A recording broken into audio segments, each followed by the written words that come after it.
संकीर्तन की जय। ओम अज्ञानतिमिरान्धस्य प्रचक्षुप्रचारे ज्ञानाञ्जनशलाकया चक्षुरुन्मीलितं येन तस्मै श्रीगुरवे नमः। नमः ओम विष्णुपदाय कृष्णपृष्ठाय भूतले श्रीमते भक्तिवेदान्तस्वामिनिति नामिने। नमस्ते सरस्वती देवी गौरवाणी प्रसादितास्वादिने। वंशकल्पतरुभ्यश्च कृपा सिन्धुभ्य च पतितानां पावनेभ्यो वैष्णवेभ्यो नमो नमः।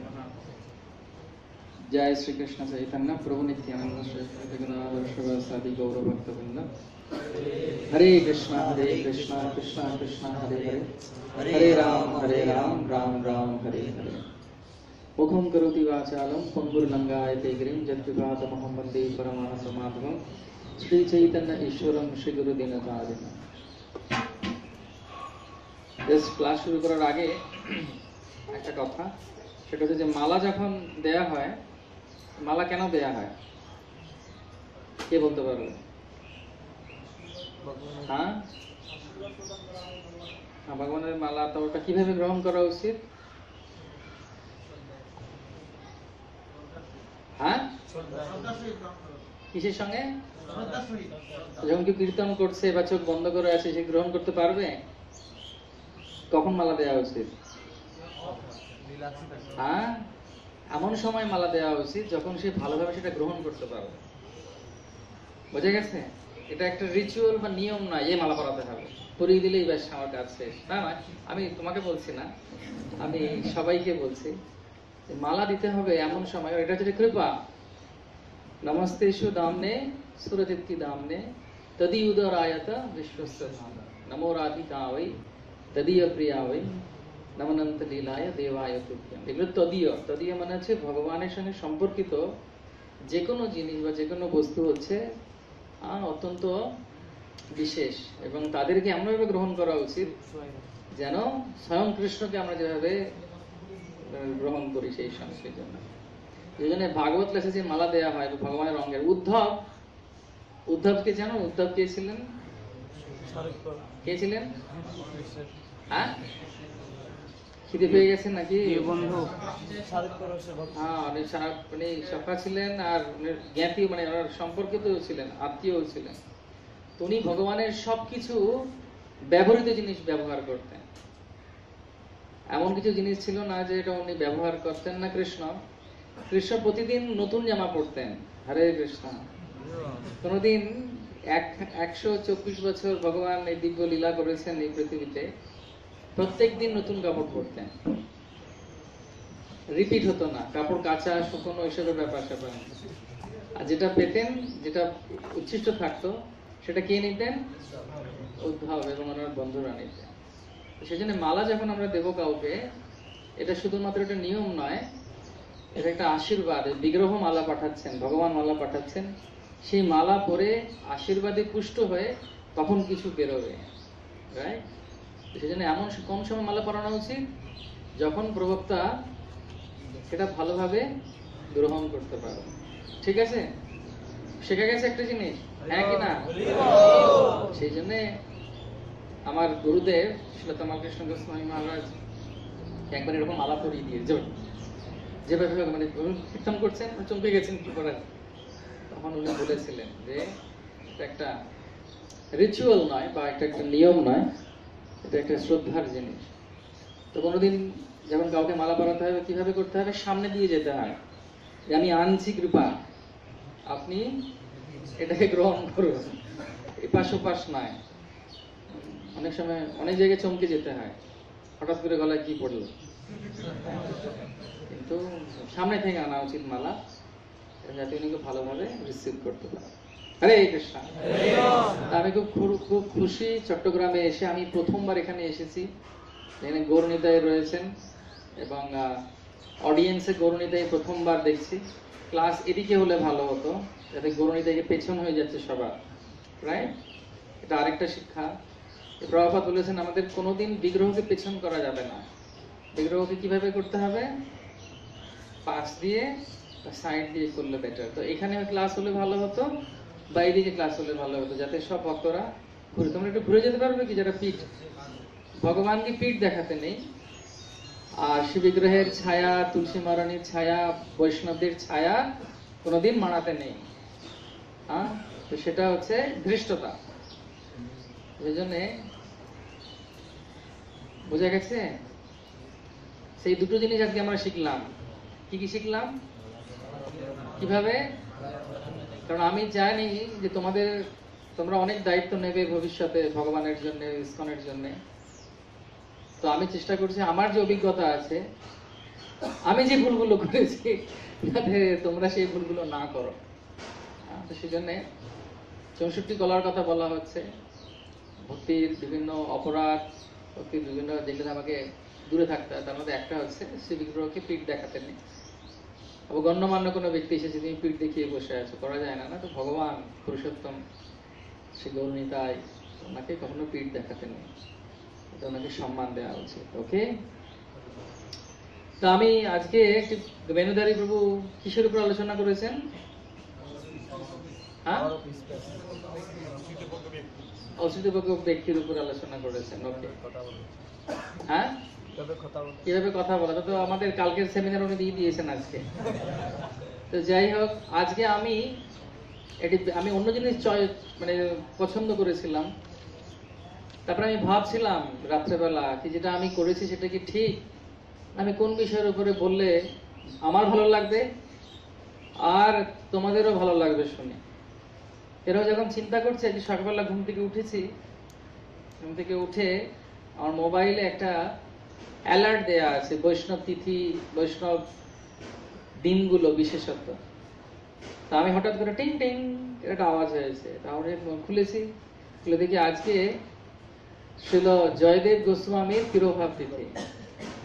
তা আজকে আমরা আলোচনা করব জয়দেব গোস্বামী সম্পর্কে।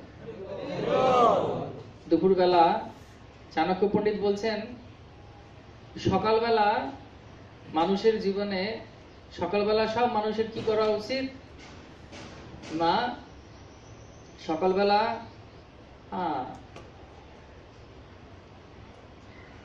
সকালবেলা আলোচনা করা উচিত মেয়ে তোলার জন্য, মেয়ে তোলা মানে হরণ করার জন্য,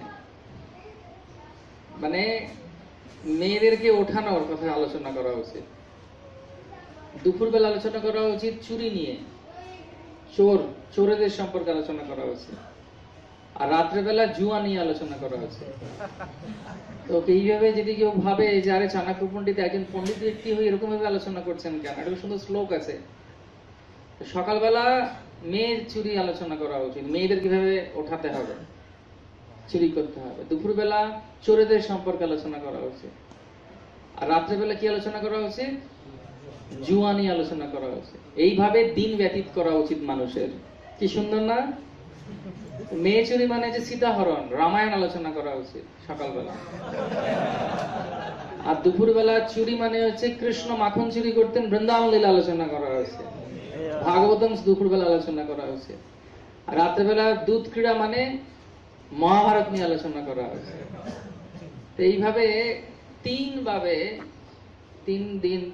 দিনের 3টে সময়, 3 সন্ধ্যা ভগবত কথা নিয়ে আলোচনা করা হয়েছে। শিল প্রভুপাদের গুরু মহারাজ বলেছিলেন যে পৃথিবীতে যদি কোনো কিছুর কম হয় তাহলে একটা জিনিসেরই কম, যেটা খুব কম হচ্ছে পৃথিবীতে, সেটা হচ্ছে কৃষ্ণ কথা। এবং কৃষ্ণ কথা কৃষ্ণ থেকে অভিন্ন। যখন আমরা ভগবানের সম্পর্কে ভক্তের সামনে বসে তাদেরও চরণে সেবী ভক্তের সামনে বাস, জনমে জনমে হয় এই অভিলাষ, যখন আমরা আলোচনা করি তখন আমাদের জীবনে সব থেকে বেশি আনন্দের সময় আসে। তো সেজন্য চট্টগ্রামের ইসকন ইউথ ফোরামের তরফ থেকে এই যে কোর্স বা কৃষ্ণ কথার আলোচনা করা হয়েছে, এই জন্যই ইসকন তৈরি করা হয়েছে। ইসকন তৈরি করা হয়েছে শুধুমাত্র বিশাল বড় বড় মন্দির হবে তার জন্য নয়। এটা একটা কাজ, 7টা কাজের মধ্যে একটা কাজ ইসকনের। প্রকৃতপক্ষে ইসকন তৈরি করার একটা বিশেষ উদ্দেশ্য, সেটা হচ্ছে কখনো কৃষ্ণকে ভোলা যাবে না, সবসময় কৃষ্ণকে স্মরণ রাখতে হবে। Always remember Krishna, never forget Krishna.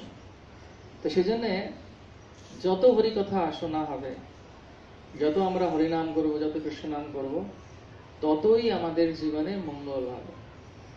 সেই জন্য আমি তোমাদেরকে অভিবাদন করতে চাই, কংগ্রাচুলেশন দিতে চাই যে সবকিছু এক জায়গায় রেখে আমরা এখানে এসেছি গৌরনীতায়ের সামনে এসেছি, গিরিরাজের সামনে এসেছি হরিকথা শ্রবণ করার জন্য। এবং বলা হচ্ছে গৌরাঙ্গের সঙ্গী গানে নিত্য সিদ্ধ করি মানে সে যায় ব্রজেন্দ্র সুখ পাশ। যারা শ্রী গৌরাঙ্গ মহাপ্রভুর এই সমস্ত পার্শ্বদের সম্পর্কে জানবেন এবং তারা যে নিত্য সিদ্ধ মহান ব্যক্তিত্ব শ্রীকৃষ্ণ চৈতন্য প্রভু জীবে দয়া করি সপার্ষদ শ্রীয় ধাম সহবতরে, তিনি পার্শ্বদেরকে নিয়ে যান। ভগবান কখনো একা আসেন না, ভগবান সবসময় তার পার্শ্বদেরকে নিয়ে আসেন। তো মহাপ্রভুর এই সমস্ত পার্শ্বদরা কেউ তার আগে আসেন, কেউ তার পরে আসেন, কেউ তার সমসাময়িক আসেন। তো সেই জন্য এনারা প্রত্যেকে হচ্ছেন ভগবানের নিজজন। এবং তাদের জীবন যখন আমরা দেখি তাদের জীবনে তারা কি করেছেন, আমরা দেখতে পারি সম্পূর্ণরূপে কৃষ্ণ ভক্তির প্রচার এবং সবসময় কৃষ্ণকে স্মরণ কিভাবে রাখতে হবে, এটা হচ্ছে ওনাদের জীবনের একটি অভিব্যক্তি বা তাদের জীবনের একটি বিশেষ শিক্ষা। সেজন্য যতক্ষণ না পর্যন্ত আচার্য এবং মহান ভক্তদের কথা আমরা জানবো বা পড়বো বা বুঝবো, আমরা কোনোদিন বুঝতে পারবো না যে আমাদের জীবনে কি করা উচিত। সেই জন্য বলা হয় ভাগবত পড়ো গিয়া ভাগবত স্থানে। শ্রীমদ ভাগবত অধ্যয়ন করা উচিত বা কোনো কিছু ভক্তিমূলক আমাদের আলোচনা করা উচিত কি কার কাছে গিয়ে? ভগবানের ভক্তদের কাছে গিয়ে। তো শ্রী চৈতন্য মহাপ্রভু বিশেষত শিল প্রভুপাদ, আমরা চৈতন্য চরিতামৃত থেকে একটি শ্লোক নিয়ে আলোচনা করে পরিপ্রেক্ষিতে আমরা আলোচনা শুরু করব। তো এটা হচ্ছে চৈতন্য চরিতামৃত আদি লীলা 13 নম্বর অধ্যায়ের 42 নম্বর শ্লোক। এখানে বলা হচ্ছে বিদ্যাপতি জয়দেব চণ্ডী দাসের গীত আস্বাদন রামানন্দ স্বরূপ সহিত। এই চারজনের কীর্তন এবং ভজন এবং গান শ্রী চৈতন্য মহাপ্রভু শ্রবণ করতেন। এখানে যদিও তিনজনের কথা বলা হচ্ছে, অন্তলীলায় মধ্যলীলায় প্রত্যেকটি জায়গায় এই চারজন বিশেষ কবির নাম আসে। আমি পরবর্তীকালে যদি কোনোদিন না যখন আসবো এখানে, তখন আমি চারজনের কবি সম্পর্কেই তোমাদেরকে বলবো। সেটা একদিনের পুরো সেমিনার হবে, সকাল দুপুর রাতে। এবং তখন তোমরা বুঝতে পারবে যে এনাদের চরিত্র, এনাদের গুণ, তাদের মধ্যে একজনটা এখনই করিয়ে দিচ্ছি, আর তিনজন বাকি থাকবে। সেজন্য এখানে শিল প্রভুপাদ বলছেন, প্রথমত শ্লোকার্থ হচ্ছে বিদ্যাপতি জয়দেব চণ্ডীদাসের গ্রন্থাবলী। এখানে বিদ্যাপতি জয়দেব আরেকজনের বাদ গেছে, সেটি হচ্ছে যার কথা মহাপ্রভুর কৃষ্ণদাস কবিরাজ গোস্বামী শুরুতেই বলছেন। কেউ মনে করতে পারবে? মহান একজন কবি, এবং তার কথা দিয়েই চৈতন্য চরিতামৃত শুরু। কৃষ্ণদাস কবিরাজ গোস্বামী তিনি দক্ষিণ ভারতের লোক ছিলেন না, কবি না, বলো না। কবি কর্ণপুর তো মহাপ্রভু অনেক পরে শিবানন্দ সেনের ছেলে। কবি কর্ণপুর এসেছিলেন কিভাবে না, মহাপ্রভুর কৃপায়। শিবানন্দ ছেলের ছোট ছেলে উনি কবি কর্ণপুর। আর কে? বিল্লমঙ্গল ঠাকুর। এবং বিল্লমঙ্গল ঠাকুরের কথা চৈতন্য চরিতামৃতে প্রথমেই আসছে। এই চারজনের কথা এখানে বলা হচ্ছে। আমি পড়ে পড়ে শোনাচ্ছি। তো বলা হচ্ছে শ্লোকার্থ, বিদ্যাপতি জয়দেব এবং চণ্ডীদাসের গ্রন্থাবলী শ্রী চৈতন্য মহাপ্রভু পাঠ করতেন। কে পাঠ করতেন? চৈতন্য মহাপ্রভু কে? স্বয়ং কৃষ্ণ। তিনি কার কথা পড়তেন? এদের কথা পড়তেন। তার মানে তারা কিরকম ছিল? যারা মহাপ্রভুকে এইভাবে সেবা করেছেন। এবং তার অন্তরঙ্গ পার্ষদ রামানন্দ রায় ও স্বরূপ দামোদর গোস্বামীর সঙ্গে তাদের গীত আস্বাদন করতেন। শুধু পড়তেন না, কি করতেন? রিলিশ মানে এনজয় করতেন। একটু পরে যখন প্রসাদ হবে, প্রসাদ কি খাওয়া হয় না কি করা হয়? আস্বাদন করা হয়। আহা, কি সুন্দর প্রসাদ। তো মহাপ্রভু কি আস্বাদন করতেন? এদের লেখা। কেউ সামনে বসে পড়তে পারবে একটু তাড়াতাড়ি? বিদ্যাপতি ছিলেন রাধা কৃষ্ণের লীলা বর্ণনাকারী বিখ্যাত কবি। তিনি ছিলেন মিথিলাবাসী ব্রাহ্মণ। হিসেব করে দেখা গেছে যে রাজা শিব সিংহ রানী লক্ষ্মীমা দেবীর রাজত্বকালে অর্থাৎ চতুর্দশ শতাব্দীর প্রথম দিকে তিনি গীত রচনা করেন। শ্রী চৈতন্য মহাপ্রভু আবির্ভাবের প্রায় 100 বছর পূর্বে তার জন্ম হয়েছিল। তার দ্বাদশ অধস্তন বংশধরেরা এখনো বেঁচে আছেন। তার রচিত কৃষ্ণ গীতসমূহ গভীর বিপ্লম্বভাবে পূর্ণ এবং শ্রী চৈতন্য মহাপ্রভু কৃষ্ণ বিরহে আবিষ্ট হয়ে সেই সমস্ত গীত আস্বাদন করেছিলেন। একাদশ অথবা দ্বাদশ শতাব্দীতে মহারাজ লক্ষ্মণ সেনের রাজত্বকালে জয়দেবের জন্ম হয়। তার পিতার নাম ছিল ভোজদেব এবং মাতার নাম ছিল বামাদেবী। বঙ্গদেশের তৎকালীন রাজধানীর নবদ্বীপ-নগরে তিনি বহুদিন বাস করেন। বীরভূম জেলার কেন্দুবিল্ব গ্রামে তার জন্মস্থান ছিল। কারো কারো মতে তার জন্ম হয় উড়িষ্যায় এবং অন্য কারো মতে তার জন্ম হয় দক্ষিণ ভারতে। তার জীবনের শেষ দিনগুলি তিনি জগন্নাথপুরীতে অতিবাহিত করেন। তার প্রসিদ্ধ গ্রন্থাবলীর মধ্যে একটি হচ্ছে গীত গোবিন্দ, যা অপ্রাকৃত বিপ্রলম্বভাবে পূর্ণ। রাসনৃত্যের পূর্বে ব্রজগোপিকারা শ্রীকৃষ্ণের বিরহ অনুভব করেছিলেন, সেই কথা শ্রীমদ্ ভাগবতে বর্ণনা করা হয়েছে এবং গীতগোবিন্দের গ্রন্থে সেই ভাব ব্যক্ত করা হয়েছে। বহু বৈষ্ণব গীতগোবিন্দ ভাষ্য রচনা করেছেন। বীরভূম জেলার নান্নুর গ্রামে এক ব্রাহ্মণ পরিবারে চণ্ডীদাসের জন্ম হয়। কথিত আছে যে তার জন্ম হয় চতুর্দশ শতাব্দীর প্রথম দিকে।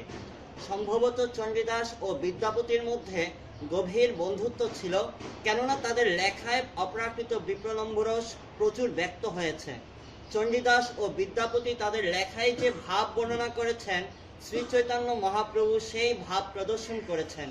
শ্রীমতী রাধারানীর ভাবে বিভাবিত হয়ে তিনি সেই সমস্ত রস আস্বাদন করেছেন এবং সেই লীলায় তার সঙ্গী ছিলেন শ্রী রামানন্দ রায় ও শ্রীরূপ দামোদর গোস্বামী।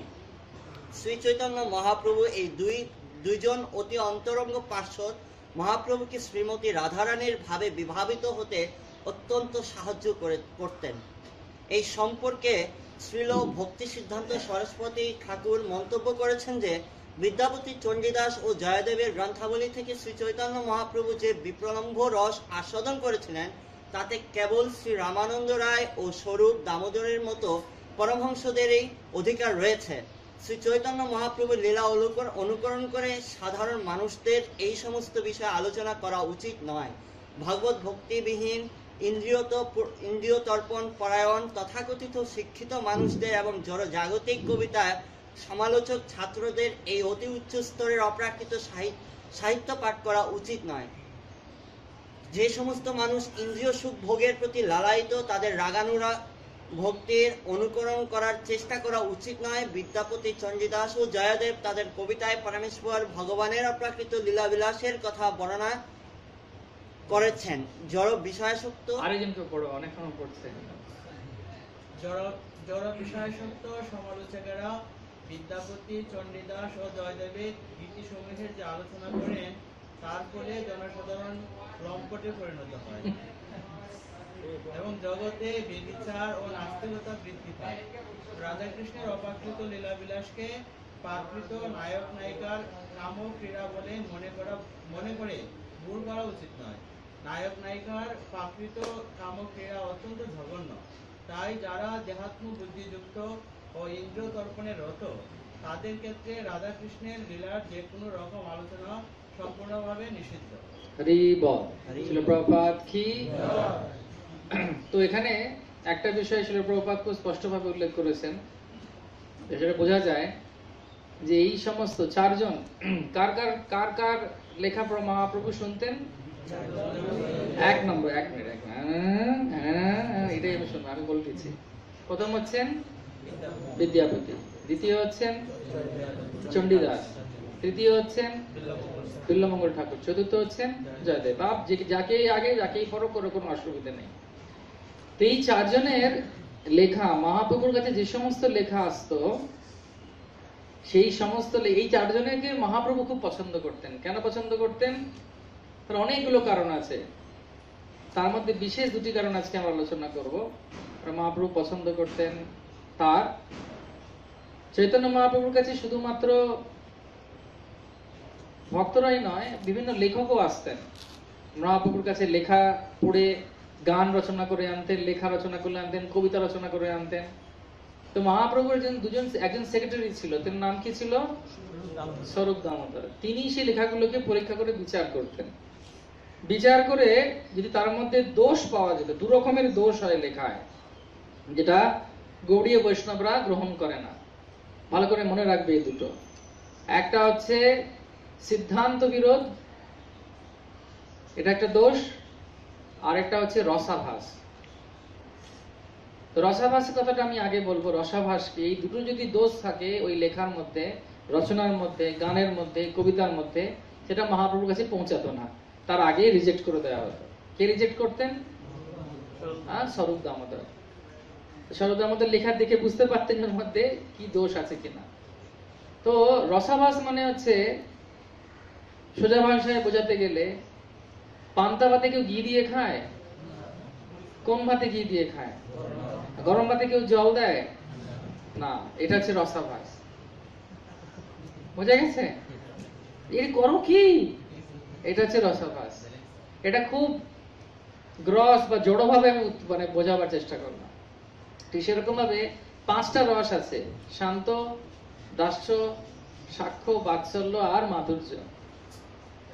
যশোদা কখনো চাইবে না রাধারানীর মতো কৃষ্ণের সঙ্গে নাচতে, রাধারানী কখনো চাইবেন না কৃষ্ণকে মাখন খাওয়াতে। এটা হচ্ছে রসাভাস।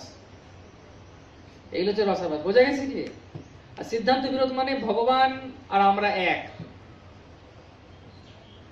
ভগবান বা দেব দেবীরা এক। তো এইগুলো হচ্ছে সিদ্ধান্ত বিরোধ। তো দুটি দোষ কি যেটা মহাপ্রভু পছন্দ করতেন না? রসাভাস আর সিদ্ধান্ত বিরোধ। এবং এই 4 জনের কবিতায় বা লেখায় বা গানে এই দুটো দোষ ছিল না। এবং এখানে আরেকটা জিনিস ছিল, প্রভুপাদ খুব পরিষ্কার ভাবে বলেছেন, এরা এত উচ্চ মার্গের ছিলেন যে তারা ভগবানের বিভিন্ন অন্তরঙ্গ লীলা নিজেরা দৃষ্টিপাত করে দেখতেন, যেন টিভিতে যেরকম হচ্ছে। এত শুদ্ধ ভক্ত ছিলেন ওনারা। এবং সেই জন্য শ্রী চৈতন্য মহাপ্রভু একমাত্র কয়েকজন ভক্তের সঙ্গে এইসব আলোচনা করতেন। সবার জন্য ছিল কি? নাচো গাও ভক্তের সঙ্গে করো সংকীর্তন, হরিবোল, এমনও মধুর মহাপ্রভুর বচন। কিন্তু জনগণের কাছে গিয়ে মহাপ্রভু এই 4 জন কবিদের ব্যাপারে আলোচনা করেন।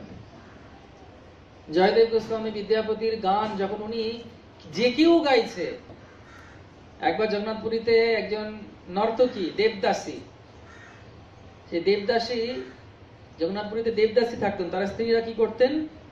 জগন্নাথের সঙ্গে বিবাহ করে দেবদাসী হিসেবে থাকতেন সারা জীবন। তারা নাচতেন। 2 রকমের দেবদাসী ছিল। একটা গরুর স্তম্ভের কাছে নাচতো, তাদের বয়স ছিল 8 থেকে 16, আর একটা ভেতরে নাচতেন গর্ভগৃহতে, তাদের বয়স ছিল আরো কম, 8 থেকে 16 বছর অব্দি। সরি, 8 থেকে 12 আর 12 থেকে 16 হচ্ছে বাইরে। তারা যখন নাচতে আসবেন তার আগে আমার উপবাস থাকবেন, মহাপ্রসাদ খেয়ে থাকবেন, কেউ ওনাদের দেখবে না। পালকিতে করে একেবারে মন্দিরে এসে তারপর ওনারা নৃত্য করতেন ভগবান জগন্নাথের আনন্দ বিধানের জন্য। সে বিষয়ে আমরা আলোচনা করবো যদিও। দেবদাসী কথা শুরু হয়, কে শুরু করেন এই দেবদাস, এই নৃত্য, এই গান? জয়দেবের সময়। সেই সময় আমি আলোচনা করবো যে কত বড় মহান ভক্ত ছিলেন। তো একবার সেই দেবদাসী জয়দেবের গান গাইছেন, আর মহাপ্রভু সেটা শুনতে পেয়েছেন। মহাপ্রভু শুনতে পেয়ে এত সে তার দিকে ধাবিত হয়েছেন। তখন মহাপ্রভুর শিষ্য মানে সেবক যিনি ছিলেন গোবিন্দ, তিনি চিৎকার করেছেন, মহাপ্রভু উনি স্ত্রী। মহাপ্রভু আবার বাহ্যিক দশা ফিরে এসেছে। এসে গোবিন্দকে জড়িয়ে ধরে বলছি, গোবিন্দ তুমি আজকে আমার প্রাণ রক্ষা করলে। আমি সন্ন্যাসী হয়ে যদি স্ত্রী অঙ্গে স্পর্শ করতাম তাহলে আমাকে দেহ ত্যাগ করতে হতো। মানে এত ভালোবাসতেন, এটা বোঝাবার জন্য। একই সঙ্গে মহাপ্রভু আসার উদ্দেশ্য কি? ভক্তগণ সুখ দিতে প্রভুর অবতার, যথাযোগ্য তাহা করেন ব্যবহার। ভক্তদেরকে আনন্দ দেওয়ার জন্য মহাপ্রভুর আবির্ভাব হয়েছে। মহাপ্রভু কৃষ্ণ রূপে এসে বলছেন কি, এই যথামা প্রপদ্যন্তে তাম চতিব ভজামি, কি আমি ভক্তদের সঙ্গে আমাকে যেভাবে ব্যবহার করে তার সঙ্গে সেরকম ব্যবহার করার জন্য, ভালোবাসা দেওয়ার জন্য আমি সবসময় উদ্গ্রীব থাকি। তো মহাপ্রভু একই সঙ্গে বোঝালেন যে এই গান জয়দেব গোস্বামীর আমার কত প্রিয়। আবার লোকাচার করেও দেখালেন যে কিভাবে আমাদের সাবধানতা অবলম্বন করা উচিত যখন ভক্তি পথে আমরা চলেছি। সন্ন্যাসীর অল্প ছিদ্র সর্বলোকে গায়। এই জন্য মহাপ্রভু একই সঙ্গে দুটো জিনিস আমাদেরকে শিক্ষা দিতেন। ধর্ম সংস্থাপন হেতু সাধুর ব্যবহার, ধর্ম সংস্থাপন করার জন্য সাধুদের ব্যবহার করা উচিত। একজন ভক্তের কিরকম ব্যবহার করা উচিত? ধর্ম সংস্থাপন। একজন ভক্তকে দেখে যারা যারা IYF এ আসছে, যারা সিনিয়র হচ্ছে, তাদেরকে দেখে লোকে বুঝতে পারবে ইসকন কি। এটা খুব বড় দায়িত্ব। শুধু কণ্ঠী আর তিলক করে রেডি করে নাচলেই হবে না। আমাদের অনেক বড় দায়িত্ব। আমরা প্রভুপাদকে, আমাদের গুরুবর্গদেরকে আমরা প্রতিনিধিত্ব করছি, সেজন্য আমাদেরকে খুব সাবধানতা অবলম্বন করা উচিত। তো যাই, যে কথা আমি বলছিলাম, তো শ্রী চৈতন্য মহাপ্রভু এই দুটি দোষ, কি কি দোষ? রসাভাস আর, আচ্ছা একজন বলো দেখি রসাভাস কাকে বলে? হ্যাঁ, এইটা হচ্ছে রসাভাস। আর সিদ্ধান্ত বিরোধ, সিদ্ধান্ত বিরোধ মানে হচ্ছে বিভিন্ন সিদ্ধান্তকে মিলিয়ে দেওয়া।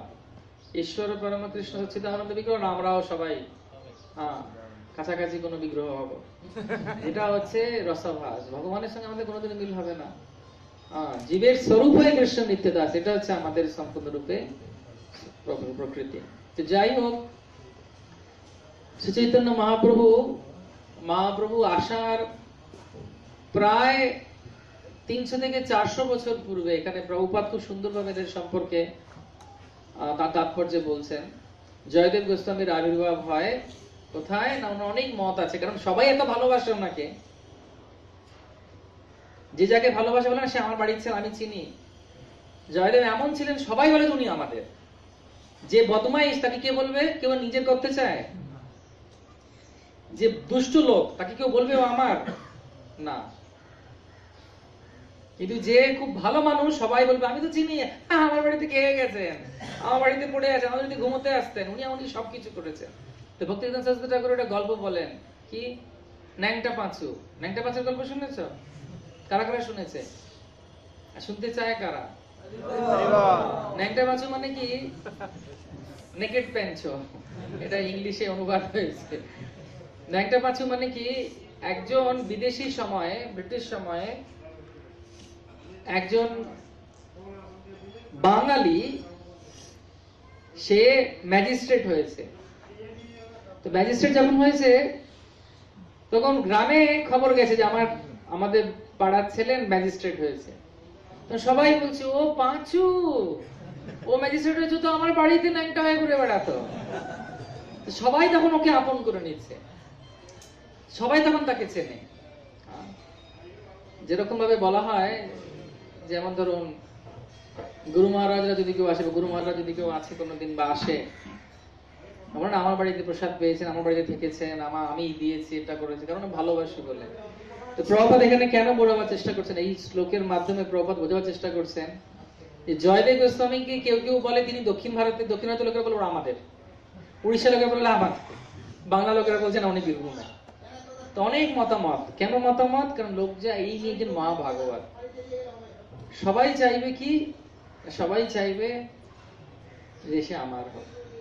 তাহলে বুঝো যে এই এমন একজন ব্যক্তিত্ব ছিলেন জয়দেব গোস্বামী। আজকে এত হাজার, মানে এত 100 বছর পরেও আমরা ওনার সম্পর্কে আলোচনা করছি। চৈতন্য চরিতামৃতে মহাপ্রভু স্বয়ং কৃষ্ণ ওনার সেই লেখা আস্বাদন করতেন এবং তিনি খুশি হতেন, তিনি ধাবিত হতেন গান শুনে। তারপর কি কি হয়েছে না হয়েছে সেটা তো আমরা আলোচনা করব। সবাই তো শুনতে রেডি? তো গৌড়ীয় বৈষ্ণব পরম্পরা এবং আচার্যদের মতে, কারণ আমরা গৌড়ীয় বৈষ্ণব পরম্পরাকে ফলো করি এবং ছিল প্রভুপাদ সেদিক থেকে দেখতে গেলে অনেক উদার। প্রভুপাদ 3 জায়গার নামই বলেছেন, দক্ষিণ ভারত, উড়িষ্যা এবং বাংলা। গৌড়ীয় বৈষ্ণবদের তত্ত্ব অনুযায়ী জয়দেব গোস্বামী কেন্দুলি নামক গ্রামে বীরভূমে জন্মগ্রহণ করেছেন। আমি 2 মাস আগে গেছিলাম ওখানে, সবার জন্য প্রার্থনা করেছি তোমাদের বাংলাদেশের জন্য। তো ওখানে বাবা মার নামও দেয়া আছে, তোমরা এই শ্লোকের মাধ্যমে জানতে পারবে, সেজন্য আমি আর ডিটেল বা বিস্তারিত ভাবে বলছি। তো জয়দেব গোস্বামী যখন খুব অল্প বয়স ছিলেন, জন্মগ্রহণের পর যখন কিশোর অবস্থায় রয়েছেন, তখনই তার কাব্যিক রচনা, তার ব্যবহার, তিনি ব্রাহ্মণ কুলে জন্মগ্রহণ করেছিলেন, সবাইকে আকর্ষণ করতে শুরু করেন। এবং মাত্র 12 বছর বয়সে তিনি তার সেই পুরো ক্ষেত্রতে, ক্ষেত্র মানে পুরো জায়গায়, বাংলায় তার নাম প্রসিদ্ধ হয়ে যায়। কেন? তার রচনার জন্য, তার বৈষ্ণব ব্যবহারের জন্য। বৈষ্ণবে যে 26টা গুণ আছে, সেই গুণ যেন জয়দেব গোস্বামীর ভেতরে মানে ঢুকিয়ে দেয়া হতো, কুটে কুটে ঢোকানো। এত সুন্দর ছিলেন উনি ব্যবহার। তো সেই সময় নবদ্বীপে চৈতন্য মহাপ্রভু থেকেও প্রায় 350 বছর আগেকার কথা বলছে, যখন শ্রী চৈতন্য মহাপ্রভু আবির্ভূত হননি। সেই সময় শ্রী চৈতন্য মহাপ্রভুর আগে নবদ্বীপে রাজা ছিলেন লক্ষণ সেন। সেই লক্ষণ সেনের কাছে খবর গেল যে বীরভূমে এক মহাভাগবত জন্মগ্রহণ করেছেন, তিনি হচ্ছেন কবি জয়দেব। তাকে যদি আমাদের কাছে আনা যায় তাহলে খুব ভালো হবে, আমাদের এই দেশে যদি আনা যায়। তখন লক্ষণ সেনের কথা শুনে জয়দেব গোস্বামী বললেন যে আমি বিচার করে জানাবো যে আমি যাব কিনা। তার কারণ হচ্ছে বৈষ্ণব কখনো কারোর সুবিধা নিতে চায় না, বা সুযোগ, বা কারোর কোনো সুপারিশ পছন্দ করে না। কারণ কে সম্পূর্ণরূপে কৃষ্ণের উপর নির্ভরশীল। সে চায় না যে অন্য কেউ যদি তোষামত করে কিছু কাজ করে তার কাছে ঋণী হতে চায় না, সে একমাত্র ঋণী কৃষ্ণের কাছে। তারপরে একদিন যখন লক্ষণ সেন ওনাকে বলেছে যে আসার কথা, সেই রাতেই তিনি স্বপ্নে আদেশ পেলেন।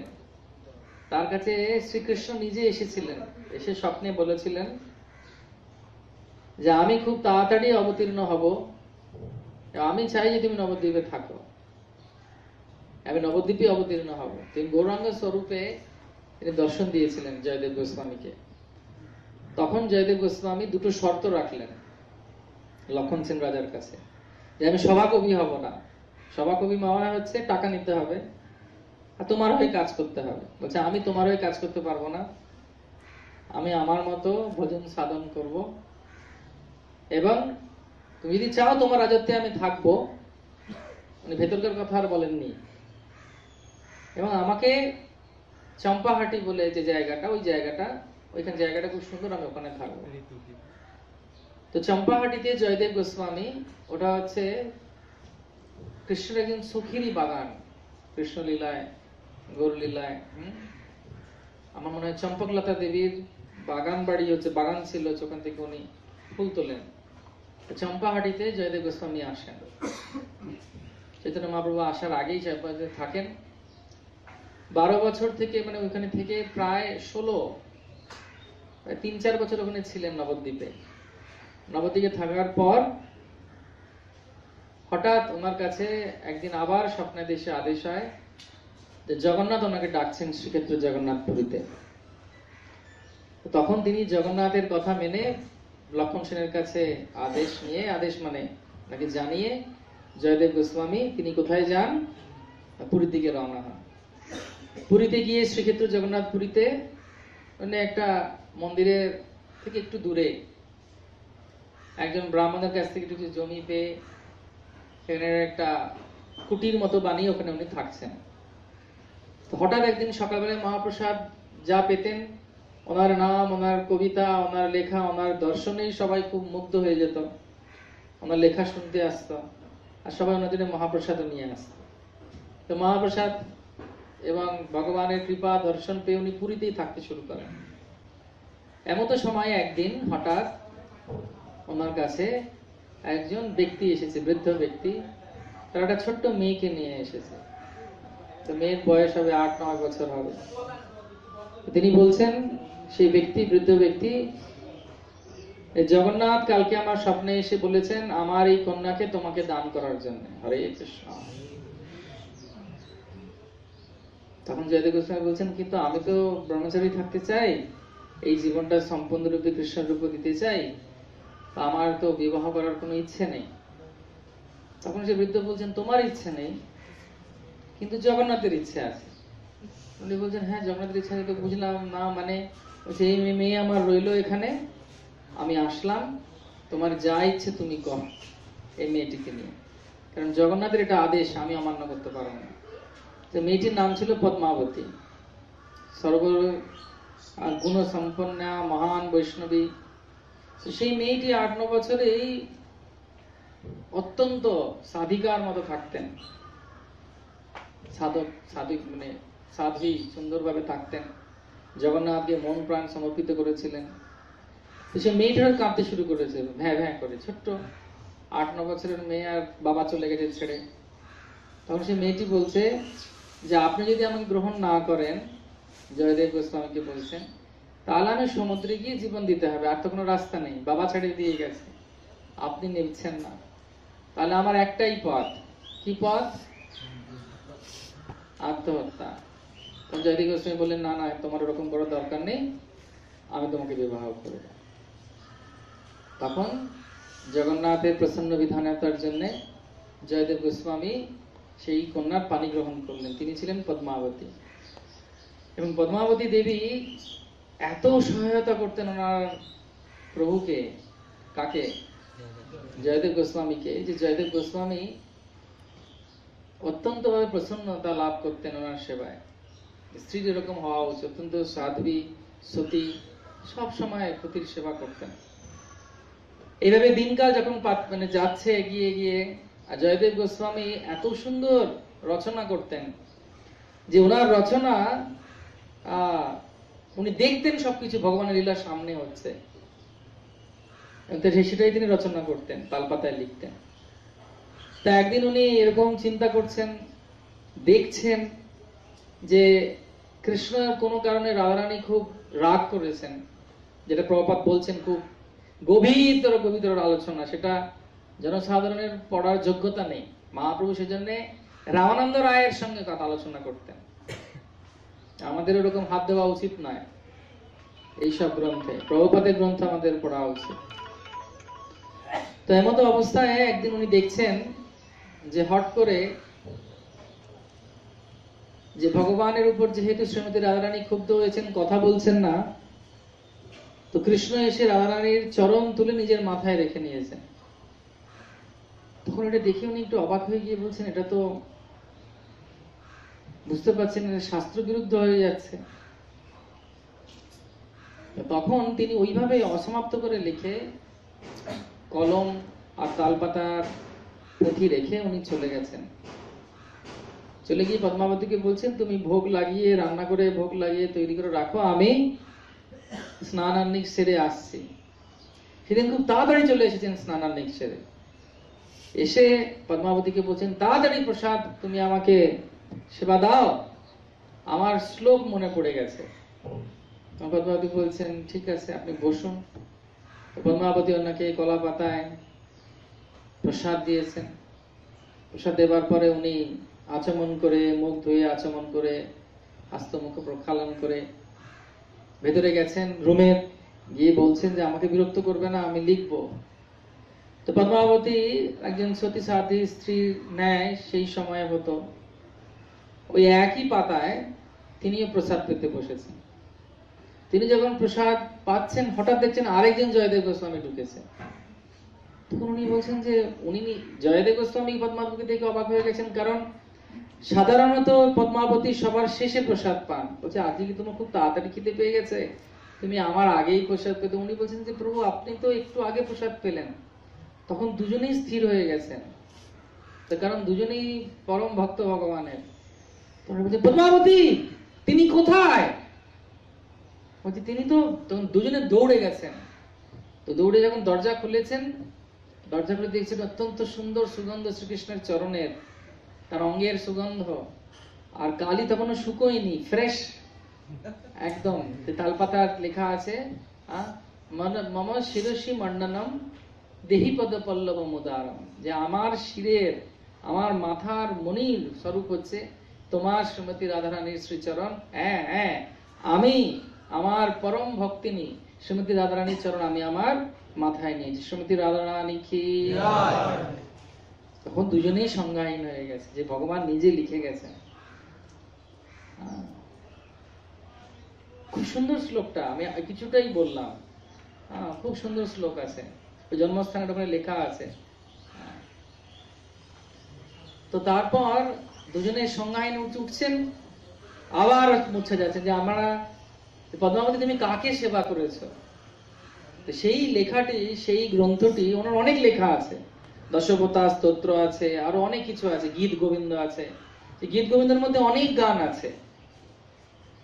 সেই গান যখন উনি সম্পূর্ণ করলেন জয়দেব গোস্বামী, তখন ভগবান একদিন ওনাকে স্বপ্ন দিয়েছেন। তো একদিন এর মধ্যে ঘটনা ঘটেছে। তো জয়দেব গোস্বামী আর পদ্মাবতী খুব আনন্দে লেখা করছেন। তো হঠাৎ দেখা গেছে যে জগন্নাথ মন্দিরে জগন্নাথের গায়ে নোংরা লেগে যাচ্ছে রাত্রেবেলা, কাদা কাঁটা, ফুল, শুকনো ফুল, খড় কুড়ো। বলছে মন্দিরের ভেতরে এগুলো কে আনছে জগন্নাথের গায়ে?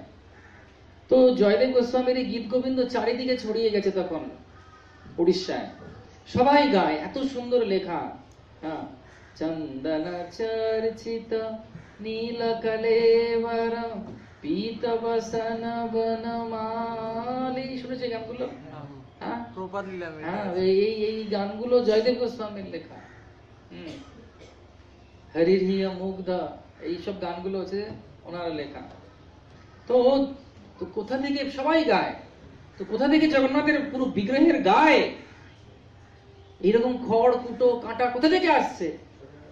তো জাগা হয়েছে, লোক জেগে আছে যে রাত্রেবেলা দেখবে কি হচ্ছে। দেখা গেছে কি রাত্রেবেলা মন্দির বন্ধ হয়ে যাবার পর মন্দিরের সিংহর দ্বার থেকে একটা বড় নাক বেরোচ্ছে। সে নাকটা কার?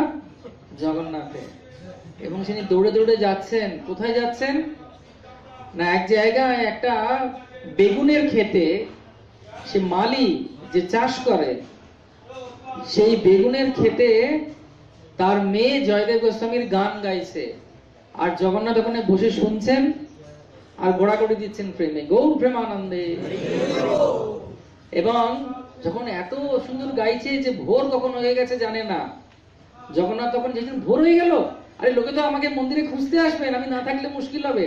তো দৌড়াতে দৌড়াতে চলে আসছেন। যখন দৌড়ে দৌড়ে চলে আসছেন, ওনার বস্ত্র, ওনার জামা কাপড় সব ওই বেগুন গাছের খেতে, কাঁটা গাছের খেতে সব লেগে যাচ্ছে, ছিঁড়ে যাচ্ছে। আবার এসে বসে চোখ বন্ধ করে দিয়েছে, ঘুমোচ্ছে যেন। তো সবাই যখন দেখে, তো রাজাকে বলা হয়েছে। রাজাকে যখন বলা হয়েছে, সেই সময় রাজা তখন জয়দেবের মাহাত্ম্য বুঝতে পারলেন এবং জয়দেবকে কি অনুরোধ করলেন যে আপনি নিজে জগন্নাথের সামনে গান গাইবেন। তখন জয়দেব গোস্বামী বললেন, আমি একটা শর্তে গান গাইব, আমি গাইব আর আমার স্ত্রী নাচবে, তাহলে আমি গাইব।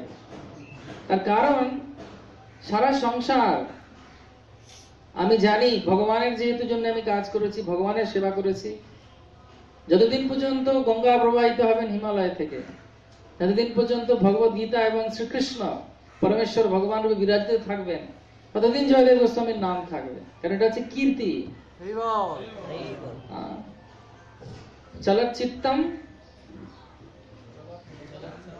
চলত চিত্তম চলত বিত্তম চলত জীবন যৌবনম চলাৎ চলাৎ ইদম সর্বম কীর্তির যস্য সজীবতি। তো সবকিছু হচ্ছে চঞ্চল, সবকিছু চলে যাবে। চলত চিত্তম, মন চঞ্চল, নষ্ট হয়ে যায়। চলত বিত্তম, টাকা পয়সাও চলে যাবে। চলত জীবন যৌবনম, জীবন আর যৌবন চলে যাবে। চলাৎ চলাৎ ইদম সর্বম, সবকিছু চলে যাবে। তো রয়ে যাবে একটা জিনিস, সেটা কি? কীর্তির যস্য সজীবতি।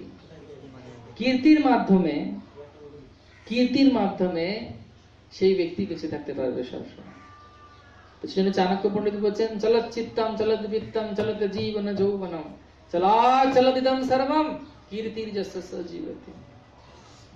জয়দেব গোস্বামী আজ থেকে 800 বছর আগে, 700-800 বছর আগে ভগবানের সেবা করে গেছেন। উনি জানতেন যে আমার লেখা হবে, কিন্তু first day first show cinema হয় না? এখানে কবে আসে সিনেমা হলে? শুক্রবার। আমাদের কলকাতায় শুক্রবার আসে। First day first show ticket সবাই চায়। তো জগন্নাথের সামনে রাজাও রাজি হয়ে গেলেন, কারণ জগন্নাথের ইচ্ছে বলে। এবং প্রথম দিন যখন গাইলেন, কে গাইলেন? তো ইন্দ্রদ্যুম্ন মহারাজের পরে এই কলিযুগে প্রথম ভগবানের একটা নিয়ম অ্যাডিশন হলো আবার গানের। এবং নাচ। দেবদাসী প্রথম যিনি দাসী নেচেছিলেন জগন্নাথ মন্দিরে তিনি কে ছিলেন? পদ্মাবতী। একজন পতি গাইছে আদর্শ গৃহস্থ জীবন, একজন পতি গাইছেন আর ওনার স্ত্রী নাচছেন। শুধু তাই নয়, জগন্নাথ ওখানে বললেন যে আমি এতে সন্তুষ্ট নই, আমি এই গীত গোবিন্দ গায়ে লাগাতে চাই। আমি চাই যে তাঁতিকে দিয়ে এটা বোনা হোক এবং সেই কাপড় আমি গায়ে দেবো। হরে কৃষ্ণ। তখন কি করা যাবে? জয়দেব গোস্বামীকে তাঁতির কাছে পাঠানো হলো। খড়াং খটখট খড়াং খটখট করে উনি গাইছেন, ইনি গাইছেন আর উনি বুনে যাচ্ছেন। খটখট দেখেছো তাঁত বোনা বুনছেন। তো বুনতে বুনতে বুনতে বুনতে উনি ধ্যানস্থ হয়ে গেছেন। কে? ভগবানের লীলা কীর্তন, ভগবানের লীলা স্মরণ করে উনি সমাধিস্থ হয়েছেন। কে? জয়দেব গোস্বামী। তো তাঁতিও আটকে গেছে, একজন মহাপুরুষকে ডাকবে কেমন করে? তো হঠাৎ দেখতে একটা ছোট্ট বাচ্চা ছেলে এসেছে, খুব সুন্দর দেখতে। তো সে এসে বলছে, এই আমার গুরুদেবকে জাগাবে না, জয়দেব আমার গুরু। বলছে, জয়দেব গুরু, তোমার নাম কি? বলে, আমার নাম কৃষ্ণদেব। বলছে, আমার গুরুদেবকে জাগাবেন না, সারা রাত জেগে থাকে, শুধু নাম করে, কৃষ্ণ নাম করে, এই সব করে করে আমার গুরুদেবের কি অবস্থা। সেজন্য আমার গুরুদেবকে একটু ঘুমোতে দাও, বিরক্ত করো না। আমি তাহলে কিন্তু তোমার গুরুদেব কিছু রাজা বলেছে আজ রাতের ভেতরে কাপড়টা বুনে দিতে। জয়দেব ছাড়া তো আর কেউ জানে না এই গান। বলছে, কে বলে জানে না? আমি সব জানি। আমি কৃষ্ণদেব, ওনার প্রথম শিষ্য আমি, এবং উনার ভিতরে যা যা হয়, যা যা কথা উনি আমাকে বলেন, গুরুদেব এত ভালোবাসেন আমাকে, সেজন্য আমি কৃষ্ণদেব, আমি বাদ বাকি গানটা বলছি। গৌর প্রেমানন্দে, তুমি করো, আমি বলছি। তখন উনি আবার শুরু করলেন। কে শুরু করলেন? কৃষ্ণদেব, জয়দেবের শিষ্য। হরি বল। বোঝা যাচ্ছে তো কে তিনি? তো কৃষ্ণদেব বলে যাচ্ছেন, খড়াংখট খড়াংখট করে করে করে বলে যাচ্ছেন, বলে যাচ্ছেন, বলে যাচ্ছেন। তাঁতিও চিন্তা করো কত ভাগ্যবান। তাঁতি যখন কাপড় শেষ হয়ে গেছে, কাপড় মানে সুন্দর করে মেজে ঘষে ইস্ত্রি করে জয়দেবের জানে, ওটার নাম হচ্ছে খান্ডুয়া বস্ত্র, উড়িষ্যাতে প্রসিদ্ধ, এখনো জগন্নাথকে দেয়া হয়। এই বস্ত্র পাওয়া গেলে সব সম্মান মহাপ্রভুকে দেয়া হতো। এই বস্ত্র মহাপ্রভু গলায় আগে পরে রাখতেন, খান্ডুয়া বস্ত্র। আমি যদি আসি পরের বার আমি একটু নিয়ে আসবো তোমার। আমি রিসেন্টলি পুরী গেছিলাম, আমাকে একটা বস্ত্র দিয়েছে, বিশাল বড়, জগন্নাথের রঙে পেঁচানো থাকে ওটা। তো ওটার মধ্যে পুরো গীত গোবিন্দ লেখা আছে। ভগবান এত প্রসন্ন হয়। জয়দেব গোস্বামী ঘুম থেকে উঠেছেন, উঠে বলছেন যে, আরে কোথায় গেল তুমি? অনেকটা দেরি হয়ে গেল। বলছে, না না, এই তো দেখুন। দিদি দেখছেন পুরো গানটা বলছে, আমি তো অনেক কিছু বলিনি তোমাকে, তুমি কি করে জানলে? বলছে, আপনার শিষ্য যে ছিল কৃষ্ণদেব, ও সব বলে গেছে। আমার শিষ্য কৃষ্ণদেব বলে গেছে? আমার তো কোনো শিষ্য নেই। বলছে, না না, একে এরকম দেখতে ওরকম দেখতে। তখন তিনি সেই তাঁতির পায়ে পড়ে গেছে। বলছে, তুমি কাকে দেখেছো তুমি জানো? বলো, জগন্নাথ স্বামী কি। তো ভগবান, তোমার হৃদয়ে সদা গোবিন্দ বিশ্রাম, গোবিন্দ কহেন মম বৈষ্ণব করা। ভগবান কিরকম লীলা করছে দেখো ভক্তের সঙ্গে। আমরা যদি সিরিয়াসলি ভগবানকে ভালোবেসে অব্যভিচারিণী ভক্তি করি, তাহলে ভগবান আমাদের সঙ্গে এরকম বিভিন্ন রকম ভাবে আদান প্রদান করবে। ये यथा मां प्रपद्यन्ते तां सतैव भजामि तेषां सतत যুক্তানাং ভজতং প্রীতিপূর্বকম দদামি বুদ্ধি যোগং তং येन मां प्रपद्यन्ते। ভগবানের কাছে আমরা যেতে পারবো। তখন উনি আনন্দে বিহ্বল হয়ে গিয়ে সংজ্ঞাহীন হয়েছে যে ভগবান আমাকে এত ভালোবাসেন, ভগবান আমাকে এত প্রেম দেন, আমি তো অবাক হয়ে যাচ্ছি বলে অজ্ঞান হয়ে গেছে। তো এই খবর রাজার কাছে গেছে। তো রাজা করলেন কি, তৎকালীন যে পুরীর রাজা সপরিবারে রানী, রাজকুমারী, রাজকন্যা, রাজপুত্র সবাইকে নিয়ে জয়দেব গোস্বামীর কাছ থেকে দীক্ষা গ্রহণ করলেন। সবাই মিলে পুরো রাজ পরিবার গৌড়ীয় বৈষ্ণব হয়ে গেছে, বৈষ্ণব হয়ে গেছে। তো রাজা তখন বিভিন্ন তত্ত্ব কথা, বিভিন্ন জ্ঞান জয়দেব গোস্বামীর কাছ থেকে গ্রহণ করতেন। তো পদ্মাবতী কিরকম ছিলেন? পদ্মাবতী এত সতী ছিলেন যে বলার কথা নয়। তো একবার রাজার শালক, যাদার শালক দেহত্যাগ করেছেন যুদ্ধে। তো তখন তার সব ওখানকার লোকেরা সবাই বলেছে যে সহমরণে যাওয়ার জন্য শালকের স্ত্রীকে। সে শালকের স্ত্রী যখন এরকম বলেছে, তখন জয়দেব গোস্বামী মানে রাজার যিনি রানী, তিনি গুরুমাতা মানে পদ্মাবতীকে বলছেন যে এরকম আগুনে পুড়ে মরতে বলছে আমার বৌদিকে। তখন পদ্মাবতী বলছেন একজন সতী স্ত্রীর জন্য তার স্বামীর বিরহ যন্ত্রণা থেকে আর বড় কিছু নেই। বাহ্যিক যে অগ্নি, তার থেকেও বেশি কষ্ট হচ্ছে বিরহ অগ্নি। সেজন্য বাহ্যিক অগ্নি ওনার গায়ে লাগে না। তোমার রানীর একটু অবাক লেগেছে, এবং তার সঙ্গে আবার পদ্মাবতী বলেছেন যে একজন স্ত্রীর তখনই মৃত্যু হয়ে যায়, সতী স্ত্রীর, যখন সে শোনে যে স্বামী বিয়োগ হয়েছে। তখন তিনি বলছেন যে কিছু বলেননি, তো শুধুমাত্র পরীক্ষা করার জন্য। কাকে পরীক্ষা করার জন্য? পদ্মাবতীকে পরীক্ষা করার জন্য একদিন রানী পদ্মাবতীকে বলছেন জয়দেব দেহ রেখেছেন। যেই শুনেছেন জয়দেব দেহ রেখেছেন, উনি সঙ্গে সঙ্গে অজ্ঞান হয়ে গিয়ে প্রাণ ত্যাগ করেছেন, ভূমিতে ভূতলে পড়ে গিয়ে। তখন রানী বলছেন আমি কত বড় একটা অপরাধ করে ফেললাম। জয়দেবকে গিয়ে উনি সব কথা বলেছেন যে হে গুরুদেব, হে প্রভু, আমার বৈষ্ণব ঠাকুর এরকম বড় ভুল হয়ে গেছে, আপনি আমাকে ক্ষমা করুন, কি করা যায়। তুমি চিন্তা করো না, জগন্নাথের কৃপায় পদ্মাবতী আবার প্রাণ ফিরে পাবে। তো উনি মাথায় হাত দিয়ে কৃষ্ণ নাম করেছেন, হরে কৃষ্ণ কৃষ্ণ কৃষ্ণ হরে হরে, হরে রাম রাম রাম হরে হরে। আর সঙ্গে সঙ্গে পদ্মাবতী আবার যেন মনে হচ্ছে ঘুম থেকে জেগে উঠলেন। জয়দেব গোস্বামীর আরেকটি সুন্দর লীলা আছে, যেটা ওনার সম্পর্কে বিশেষ করে উড়িষ্যায় প্রচলিত। যে একবার কয়েকজন ডাকাত জয়দেব গোস্বামীকে একটা কুয়োর, ওইভাবে রাজা পেয়েছিলেন জয়দেবকে, কুয়োর মধ্যে ফেলে দিয়েছিল যে হাত কেটে, যেহেতু আমার কাছে কিছু পায়নি বলে। তো রাজা যখন নিয়ে আসেন ওনাকে তুলে পণ্ডিত ব্যক্তি হিসেবে বুঝে, তো অনেকে ওনার সঙ্গে রসিকতা করতো যে ইনি কি ধরনের কবি, এনার তো হাত নেই, কিছু নেই। তো একদিন উনি সবাই বসে আছেন এভাবে, চাদর দিয়ে ঢেকে রাখতেন। তো একদিন হঠাৎ যখন এরকম সবাই ওনাকে বলছে, তিরস্কার করছে, হঠাৎ হাওয়া এসেছে, হাওয়া দিয়ে উড়ে গিয়ে দেখছে ওনার দুটো হাতই আছে, আর কিছু কাটা যায়নি কিছু। সম্পূর্ণরূপে উনি একজন পূর্ণ মানুষ, ওনার হাতের কিছুই হয় না। ভগবান ওনার দুটো হাতও এইভাবে অলৌকিক ভাবে প্রত্যাবর্তন করেছিলেন।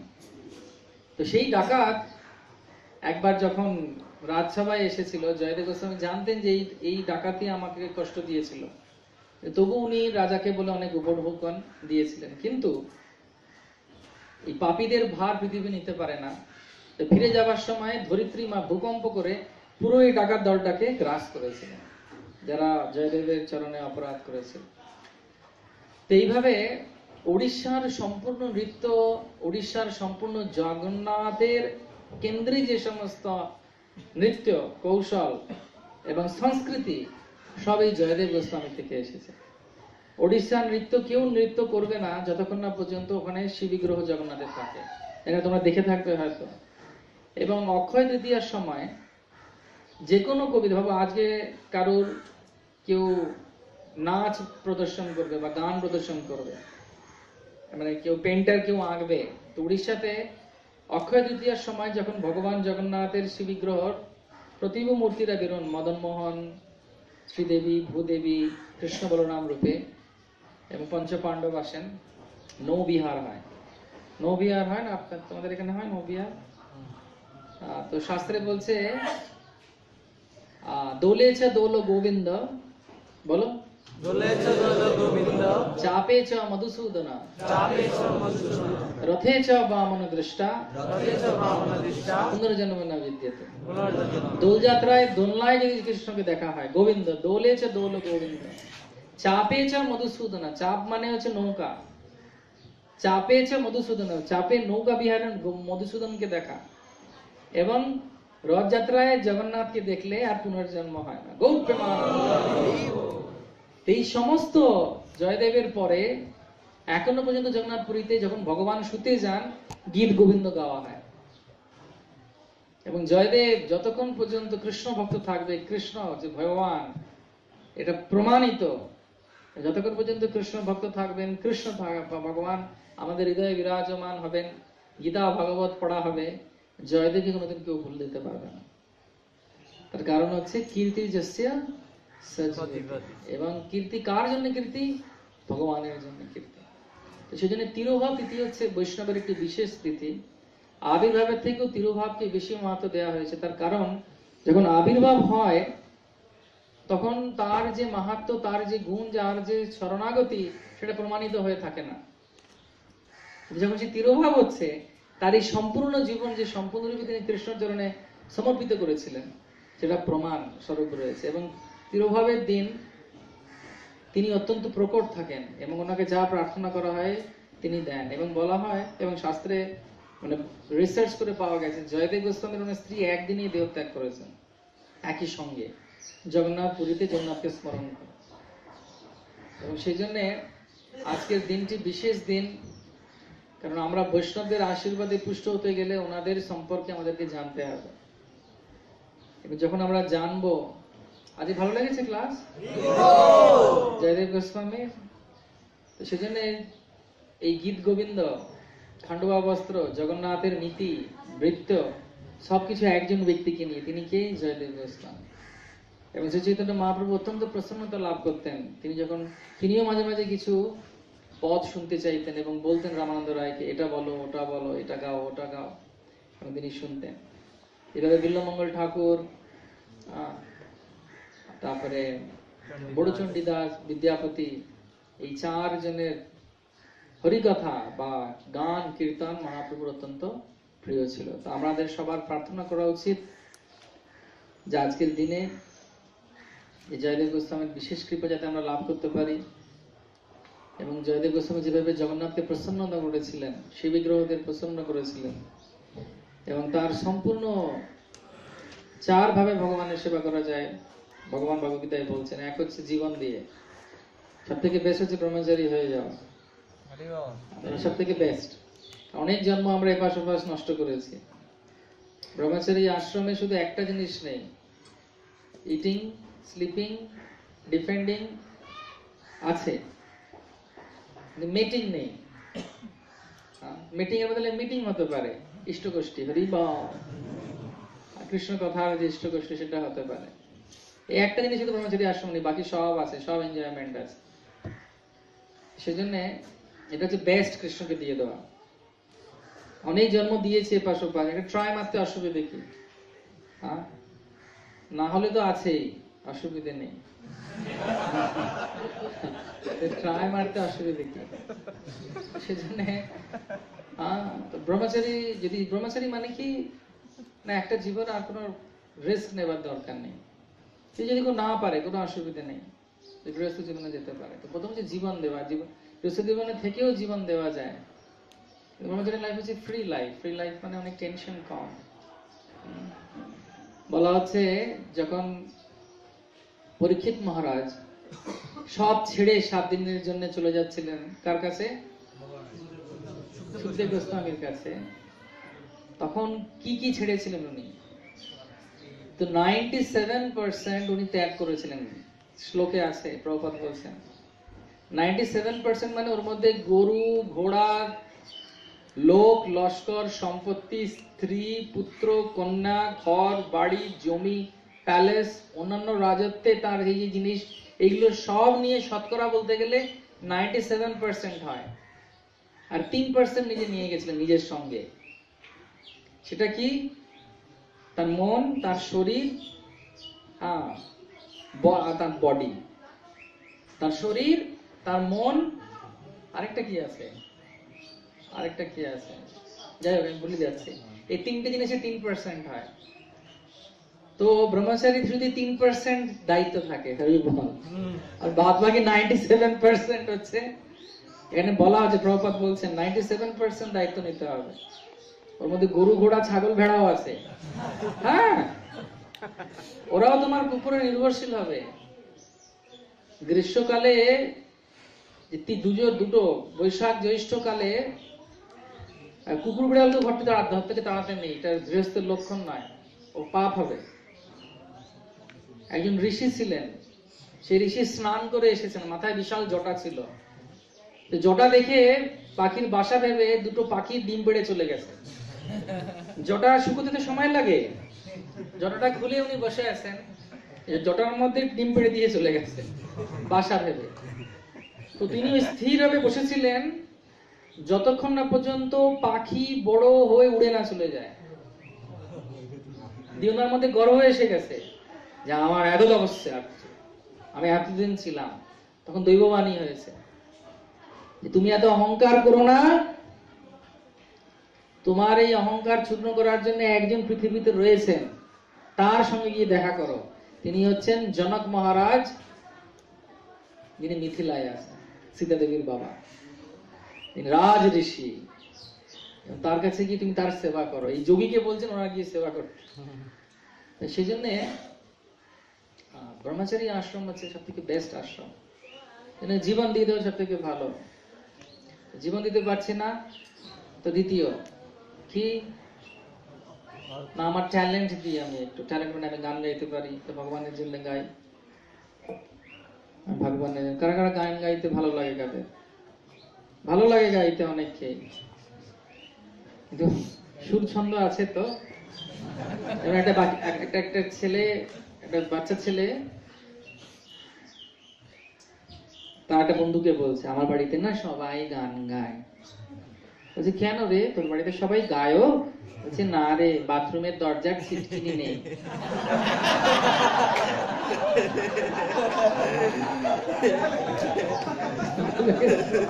সবাই গান গায়।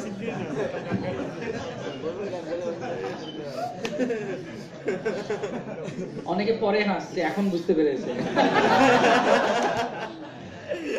যাই হোক, এটাও একটা হাস্য কৌতুক যে যারা একটু বোকা শোকা, বোকারা 3 বার হাসে। প্রথমে সবাই হাসছে, ও হেসে দিল, তারপরে বুঝলো ব্যাপারটা, ও আচ্ছা আচ্ছা। তারপরে থার্ড টাইম কেন হাসে, আগে যেরকম বোকার মতো হেসেছিলাম।